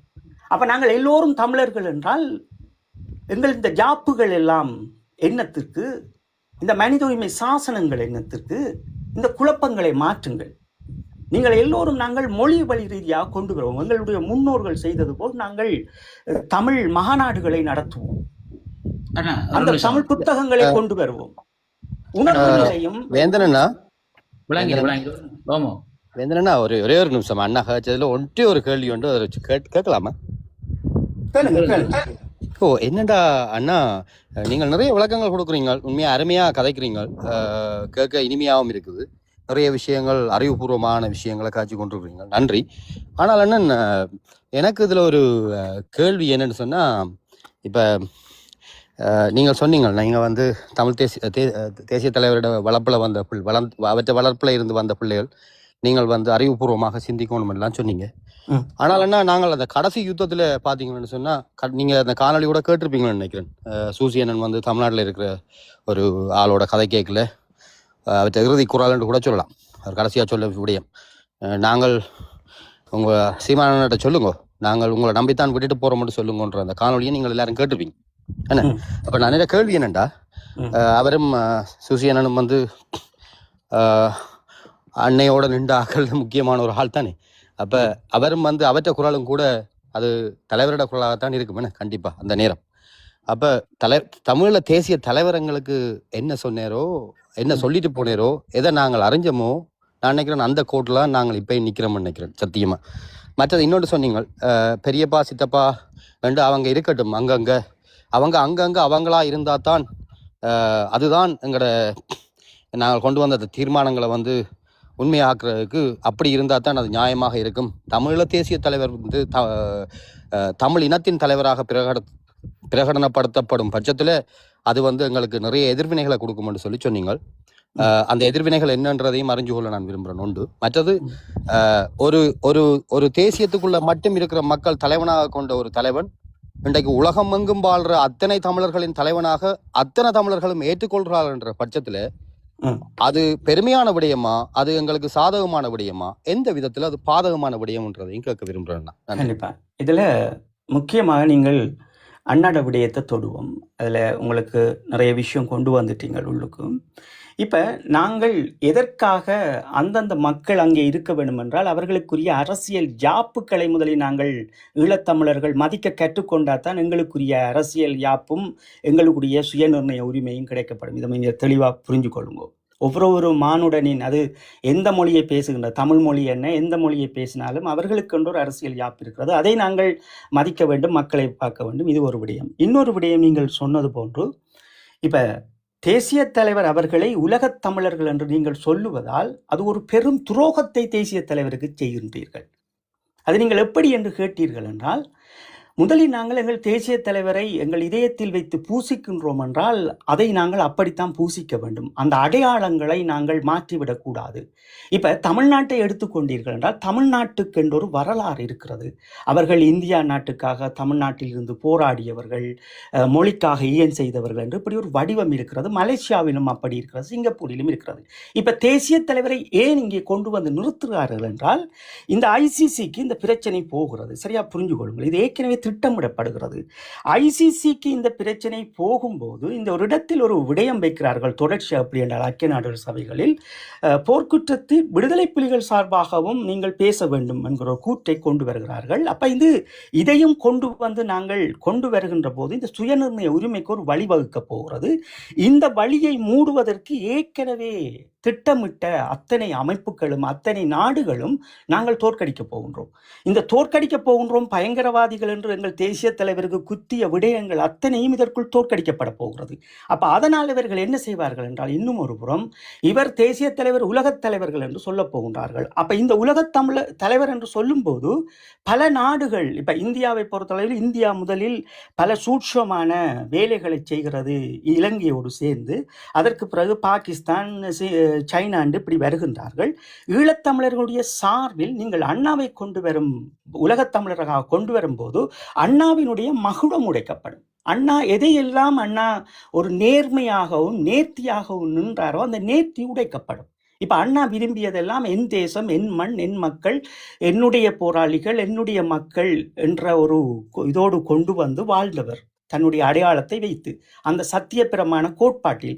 இதை நாங்கள் உடைக்கும் போதே எல்லாம் உடைக்கப்படும். அப்ப அந்த கௌரவத்தை அந்த இடத்தில் நிறுத்தி கொண்டு சிங்கப்பூரில் வாழுகின்றவர்கள், தமிழ்நாட்டில் வாழுகின்றவர்கள் எல்லோரும் இப்படி எங்களுடைய தலைவர் வாழ்ந்திருக்கிறார் என்று சொல்ல வேண்டுமே தவிர இது எங்களின் தலைவர் என்று ஏற்றுக்கொண்டால் அந்த ஏற்றுக்கொள்ளுகின்ற தலைவன் மிக பெரும் அரசியல் துரோகமும் அந்த மக்களுக்கும் துரோகம் செய்கின்றான். இப்ப நீங்கள் யாருமே தேசிய தலைவரை விட்டு இன்னொரு தலைவரை தேர்ந்தெடுக்க இவ்வளவு பின்னுக்கு நிற்கின்றீர்கள். ஆனால் எப்படி சீமானால் மட்டும் முடிந்தது தேசிய தலைவரை தேர்ந்தெடுப்பதற்கு? அந்த மண்ணும் மக்களுமாக உயிரை கொடுத்தவர்கள், உணர்வை கொடுத்தவர்கள், வாழ்க்கையை கொடுத்தவர்கள் என்று அவருக்கு ஒரு வரலாறு இருக்கிறது. அந்த வரலாற்றை எங்கள் தலைவரை கொண்டு வந்து திணிக்கும் போதே அந்த மக்கள் வெறுப்பாக பார்ப்பார்கள். எங்கள் தேசிய தலைவர் ஏற்கனவே குத்திருக்கின்ற இத்தனை பட்டங்களுக்கும் அது அப்படியே அண்ணா சூடிக்கொள்வார். இந்த இடத்தில் நாங்கள் மிக தெளிவாக நின்று எங்கள் மக்களுக்கு சொன்னோம். அது அவர்கள் சொல்லுகின்றார்கள், நாங்கள் சொல்லவில்லை. நாங்கள் ஈழத்தமிழர்கள், நாங்கள் இது எங்கள் ஈழ மண்ணினுடைய மேதகு அவர்கள். தேசிய தலைவருடைய கொள்கையை எடுத்துக்கொள்ளுங்கள். அண்ணா சீமான் என்ன செய்ய வேண்டும்? தேசிய தலைவரின் கொள்கையை எடுக்க வேண்டும், தேசிய தலைவரை அல்ல. விடா முயற்சியும் இறுதி வரை மண்டியிடாத வீரத்தையும் தூக்கி சுமக்க வேண்டுமே தவிர தேசிய தலைவர் அடையாளம் அல்ல. எதற்கும் ஓடிப்போய் அதற்கு பின்னுக்கு மறைந்து கொண்டு நிற்பது அல்ல. அப்ப இதில் நீங்கள் ஒன்றை புரிந்து கொள்ளுங்கள், என்னவென்றால் இது இந்த சர்வதேச வேலையில் நீங்கள் உலகத் தமிழர்கள் என்று கொண்டு வரும்போது இந்த இந்தியா கொடுத்த திட்டங்களும் இலங்கையினுடைய திட்டங்களும் அத்தனை உத்திகளும் இந்த பயங்கர ஒழிப்பு நடவடிக்கைக்கு எல்லா கைச்சிதப்பட்ட எல்லா ஆதாரங்களும் ஆவணங்களும் அது உண்மையிலே நிஜமாக்கப்படும். அதை நான் விட போறது கிடையாது. என் உயிருள்ள வரைக்கும் என் பிள்ளைக்கு நான் அதை சொல்ல மாட்டேன். என் தேசிய தலைவர் என்பது என் மண்ணினுடைய தலைவர். அவருக்கு பிறகு அடுத்தவர் வருவார், அந்த உணர்வுகளோடும் உணர்ச்சிகளோடும் வருவார். ஆனால் ஒரு சிங்கப்பூரில் இருக்கின்ற ஒரு என் சின்னம்மாவின் பிள்ளை என் தலைவரின் கொள்கைகளை எடுப்பார்கள், அரசியல் வடிவங்களை எடுப்பார்கள். ஒரு ஒரு தேசிய தலைவர், ஒரு அரசியல் போராளி களமுனையில் நின்று விழிப்பு அடைந்தவரைத்தான் அரசியலில் கொண்டு வந்தார். ஒரு பொதுமகனை கொண்டு வரவில்லை. ஏன் அதை அண்ணா கொண்டு வரவில்லை? அந்த பொறுப்புகளோடு பொதுமக்கள் நின்றார்கள். அந்த பொறுப்புகளோடு களமுனையில் தன் குருதியை சிந்தியவன் தான் இந்த அரசியலில் நேர்த்தியாக நிற்பான் என்ற ஒரு அரசியலை கற்பித்த அந்த மகனுக்கு, அந்த தெய்வத்திற்கு, அந்த மிக பெரும் தலைவருக்கு ஒவ்வொரு ஈழத்தமிழனும் பொக்கிஷமாக பார்க்க வேண்டும். அப்ப நீங்கள் உலகத் தமிழர்களாக கொண்டு வந்து உலகத் தமிழர்களில் இருக்கின்றவர்களுடைய வரலாற்று தலைவர்களை தலைவர்களை வைத்து மறைக்கும் போதே இங்கே கொண்டு வந்த அத்தனை தீர்மானங்களையும் மக்கள் தோற்கடிக்கிறார். இதுக்கு நான் உடந்தை கிடையாது. நான் தனியொரு மனிதனாக நான் இப்படித்தான் நிற்க போகின்றேன். என் தேசிய தலைவர் என்ன சத்தியப்பிரமானோடு அவரும் எடுத்துக்கொண்டு நின்றாரோ அதை மட்டும்தான் நான் பேசுவேன். என் தேசிய தலைவர் உலகத் தமிழர்கள் கிடையாது. என் மக்கள் உலகத் தமிழர்கள். 3 தலைமுறை பிள்ளைகள் வந்து சுவிஸ் பாஸ்போர்ட், பிரெஞ்சு பாஸ்போர்ட் இருந்து அவர்கள் உலகத் தமிழர்கள் மகாநாடு நடக்கின்ற போது அங்கே எல்லாரும் என் தலைவர்கள் என்று சொல்லுவது அது ஒரு வேறு விடயம். ஆனால் நாங்கள் உரிமை பெறாமல், அந்த மண்ணில் நடந்த கொலைக்களங்களும் இன அழிப்புக்கும் விடுதலை பெறாமல் என் தலைவரை நாங்கள் உலகத் தலைவர்களாக மாற்றிவிடக்கூடாது. இதை மாற்றுவதற்கு பல நடவடிக்கையை மேற்கொண்டார்கள். ஆனால் நாங்கள் தோற்கடித்தோம். என்றால் இங்கே நிலுவையில் இருக்கின்ற வழக்கு இங்கே சரி செய்ய வேண்டும். அது சரி செய்யும் வரை நாங்கள் எங்கள் தேசிய தலைவர் எங்கள் மண்ணின் தலைவராகவே இருக்க வேண்டும். அந்த போராடிய வலுவும் அந்த சுமைகளும் எங்களுக்குள் இருக்க வேண்டும். அது தேசிய தலைவரை நாம் பார்க்க வேண்டும், அந்த படங்களை நாம் பார்க்க வேண்டும் என்ற உணர்வு இருக்க வேண்டும். நீங்கள் நாளாந்தம் பார்த்தீர்கள் என்றால் அது உளவியல் ரீதியாகவே நாங்கள் தோற்கடிப்போம். அதுதான் இந்த 17 ஆண்டுகள் நடந்திருக்கிறது என்று நான் உங்களோடு பகிர்ந்து கொள்ள விரும்புகின்றேன். நன்றி அண்ணன், நன்றி. அண்ணா இருக்கா கடைசியா ஒரே ஒரு வார்த்தை என்னன்னா, அண்ணா சொன்ன விஷயத்துக்கு தான் கதைக்கணும்னு நினைக்கிறேன். என்னன்னா ஒரு நிமிடம் அண்ணா, நீங்க ஒன்னொரு கேட்டிருந்தீங்க சூசியன் இந்த ஆடியோ பற்றி. சூசியன் ஆடியோ, ரைட், ஓகே. இப்ப நீங்கள் வரலாறு பார்த்து வளர்ந்த பிள்ளைகள், உங்களுடைய வரலாறுகள் அத்தனையும் தமிழீழ விடுதலை புலிகள் என்றால் அந்த நொடி உயிரோடு இருக்கின்ற போது தமிழீழ விடுதலை புலிகளுடைய நீங்கள் அடுத்தடுத்த தலைமுறை கற்றுக்கொள்ள வேண்டும் என்பதற்காகவே திரைப்படங்களும் ஒளிப்பிழைகளும் ஏடுகளும் புத்தகங்களாக வெளியாக்கப்பட்டிருக்கும். ஒரு போராளியின் வரலாறு, ஒரு மாவீரனின் வரலாறு, புலிகளின் தாகம் தமிழீழத் தாயகம் என்று இருக்க வேண்டும். இது நீங்கள் எல்லோரும் தமிழர்கள், எங்கே ஆய்வாளர்களும் அறிவார்ந்த சமூகமும் நீங்கள் தத்தளித்தீர்கள் என்பதும், அந்த இறுதிக்களம் போராளிகளும் விடுதலை புலிகளும் அங்கே கொத்து குண்டுகளால் நனைகின்ற போது உங்களால் எதையும் ஜீரணிக்க முடியாத தருணங்களில் சில நடவடிக்கைகள் புலத்தில் மேற்கொள்ளப்பட்டிருக்கிறது. அதிலும் இந்த ஆடியோ ஒன்று. இந்த ஆடியோக்குரிய ஏற்பாடு நான் செய்து கொண்டிருக்கின்றேன். இதனுடன் விரைவில் அது சுவிஸில் நாங்கள் நீதிமன்றத்தில் வழக்கு தொடுவதா அல்லது இந்த ஆடியோவை கொடுத்தவருடைய நாட்டில் அந்த வழக்கை தொடுவதா என்று ஒரு ஏற்பாடு செய்து கொண்டிருக்கின்றோம். அது மிக விரைவில் அது நாங்கள் செய்து முடிப்போம். இந்த ஆடியோவை நம்பித்தான் நீங்கள் நிற்கின்றீர்கள் என்றால் அது உங்களுடைய அது அறியாமை என்று சொல்ல முடியாது. அன்று இருந்த அந்த உளவியலை பயன்படுத்தி கொண்டார்கள். அன்று ஈழத்தமிழன் நின்ற நிலையில் நின்ற அந்த ஒரு தருணத்தை சரியாக பகைவர்கள் அதை கொண்டு வந்து உங்களிடம் திணித்து விட்டார்கள் என்பதுதான் உண்மை. இந்த உண்மையை நீங்கள் புரிந்து கொண்டீர்கள் என்றால் உங்களுக்கு புரியும். இதற்கு பின்னால் பல முரண்பாடுகளும் பல போராளிகளும் இன்று இல்லாமல் இருக்கிறார்கள். நாங்களும் தொடர்ச்சியாக தேடிக்கொண்டிருக்கின்றோம். அதைவிட சூசேனாவுடைய அண்ணாவினுடைய மரணம் எப்படி இந்த ஆடியோ வெளி வந்த பிறகு உடன் நடந்தது என்றெல்லாம் பல கேள்விகளோடு இருக்கிறது. அது ஒரு வழக்கு தொடுக்கும் போது தான் இதுக்கு உரிய விடை கிடைக்கும். அவர் உயிரோடு தான் இருக்கிறார். அவருடைய எல்லா விடயங்களும் எடுத்துட்டோம். நாங்கள் அதை நோக்கி நாங்கள் போகும்போது நமக்கு விடை கிடைக்கும் நினைக்கிறோம். ஆனால் இதையும் வைத்துக்கொண்டு நீங்கள் தலைவர் சொன்னார் அல்லது சுசே அண்ணா சொன்னார் என்று நீங்கள் போயிருங்கள் என்றால் உங்களுக்கு அதிலும் ஒன்று தேவைப்படும். அப்படி என்றால் தமிழீழ விடுதலை புலிகளை பொறுத்தளவில் ஒரு இந்திய தமிழினுடைய அரசியல்வாதிகள் தோளோடு தோள் நின்றவர்களே அமர்த்தாத ஒரு பேச்சுவார்த்தை மேசையை எப்படி நான் இப்படி பயன்படுத்தினேன் என்றது உங்களுக்கு புரிய வேண்டும். மற்றது இறுதி களமுனையும் உங்களுக்கு புரிய வேண்டும். அதில் நீங்கள் உண்மையிலேயே நீங்கள் ஒரு வன்னி மண்ணில் பிறந்தவரிடம் கேட்டீர்கள் என்றால் தெரியும். அதில் சொல்லப்படுகின்ற விடயம் ரோட்டுக்களில் எல்லாம் ரோட்டாக உள் ரோட்டுகளாக அதுகளுக்குள்ள எல்லாம் விழுந்து ஒவ்வொன்றா கட் பண்ணி பிறகு போட வலிக்கிட்டினோம். நான் சிறையிலிருந்து 2014 வந்த பிறகு இதுக்கு தெளிவாக பேசியிருப்பேன். நான் அதுக்கு பிறகு அந்த ஆடியோ மெதுவாக கட் பண்ணி பிறகு வந்தது. அதை நான் எடுத்து வச்சிருக்கிறேன். அதில் ஒரு 3 விதமான ஆடியோக்கள் நான் எடுத்து வச்சிருக்கிறேன். அது ஏற்கனவே நான் முறைப்பாட்டு சபையிலேயும் இது சமர்ப்பிச்சிருக்கிறேன். இதால் என்னுடைய மக்கள் இப்படி இதுக்குள்ள இருக்கணும் என்று அதில் 2 விடையை நான் பொது வழக்கு முறைப்பாட்டு சபையில் நான் செய்திருக்கிறேன், கொடுத்துருக்கிறேன். அப்போ அவங்களுக்கு அனுப்பியிருக்கணும் என்றால் இதை ஒரு பொது நீதிமன்றத்தில் ஒரு சிவில் கேஸாக தொடுக்க சொல்லி நாங்கள் அதுக்குரிய ஏற்பாடு இப்போ செய்து கொண்டிருக்கிறோம். லோயர்களெல்லாம் தேடி நாங்கள் ஒழுங்கு பண்ண பிறகு அது அவரோட உரையாடணும். அதையும் உரையாடிட்டு நாங்கள் மிக விரைவில் அந்த ஆடியோக்குரிய விளக்கம் உங்களுக்கு கண்டிப்பாக அந்த ஆடியோ கொடுத்தவர் உங்களுக்கு நீதிமன்றம் ஊடாக அறிக்கை சொல்லுவார். அன்றைக்கு நாங்கள் வருவோம், அன்றைக்கு நாங்கள் ஊடகங்களோடு வருவோம் நினைக்கிற நாங்கள் இதையெல்லாம் வைத்துக்கொண்டு நீங்கள் அரசியல் போய் தமிழ்நாட்டில் நினைத்தீர்கள் என்றால் அது உங்களினுடைய அந்த நேரத்தில் பகைவர்கள் உங்களை பயன்படுத்தியிருக்கிறார்கள். அதனால் நீங்கள் ஈழத்தமிழனுடைய அரசியலை நான் இதுக்குள் நிற்கின்றேன் என்று நீங்களும் ஒதுக்கிவிட்டு போக முடியாது. ஆழ்ந்து சிந்தியுங்கள் எல்லாத்தையும். உங்களுக்கு பிறகு என்னென்ன நடந்திருக்கிறது, இன்று வரை நடந்து கொண்டிருக்கிறது சிந்தித்தீர்கள் என்றால் உங்களுக்கு எல்லாம் புரியும் என்றும் நான் நினைக்கின்றேன். ஆனால் இதே ஒரு தளபதியுடைய கொண்டு உங்களிடம் கொடுத்து விட்டு போகிறோம் என்று சொன்ன அந்த வார்த்தை இருக்கல்ல, அதை ஒரு ஈழத்தமிழன் நேற்றிருக்கிறான் என்பதுதான் எங்களுக்கும் இருக்கிற வலி. அந்த போராளிகள் என்று சொல்லுகின்ற இந்த மிச்சங்கள் இருக்கின்ற எச்சங்களினுடைய வலியாகவும் நான் அவர்களையும் பார்த்து கேட்கின்றேன். எந்த ஏடுகளிலும் அப்படி ஒரு வார்த்தை பிரயோகம் அல்ல. அது ஏதோ ஒரு விடயங்கள் பல நடந்திருக்கிறது, அதற்குள் பல சூட்சமங்கள் இருக்கிறது. அது முறையின்படி அவர்கள் அதை தெரிவிப்பார்கள். இவர்கள் எப்படி அதை ரெக்கார்ட் செய்தார்கள், எத்தனை மணிக்கு செய்தது, அத்தனை ஆதாரங்களும் இருக்கிறது. ஐக்கிய நாடுகள் சபைகளுக்கு இந்த ஓசிலே ஊடாக அதுக்கு முதலும் நாங்கள் வழங்கி இருக்கின்றோம். ஒவ்வொரு தளபதிகளும் போராளிகளும் தளபதியுடைய குடும்பங்கள் என்று பல விஷயங்கள் நாங்கள் அளித்திருக்கின்றோம். இந்த பிரச்சனை இதால தான் ஒரு ஈழத்தமிழன் தேங்கி நிற்கின்றான் என்று சொல்லுகின்ற போது எங்களுக்கு அதை உறுதிப்படுத்த வேண்டிய தேவை இருக்கிறது. நிச்சயமாக இந்த ஈழத்தமிழர் கருத்தரங்கம் அடுத்த வழக்குக்கு தயாராகி கொண்டிருக்கிறது. இந்த ஓசிலே முடிந்த பிறகு அடுத்த கட்டம் இது முடிந்தால்தான் நான் வெளியில் வரலாம், என்றால் பாதுகாப்பாக இருக்க வேண்டும். அதற்கு பிறகு இதையும் அதையும் குழப்பிக் கொண்டிருக்கலாண்டோடைய நாங்கள் எல்லாம் தயாரித்து வைத்திருக்கிறோம். உடனே அதை நாங்கள் செய்வோம் என்று இன்றைக்கும் நாங்கள் உங்களுக்கு உறுதி அளிக்கின்றோம்.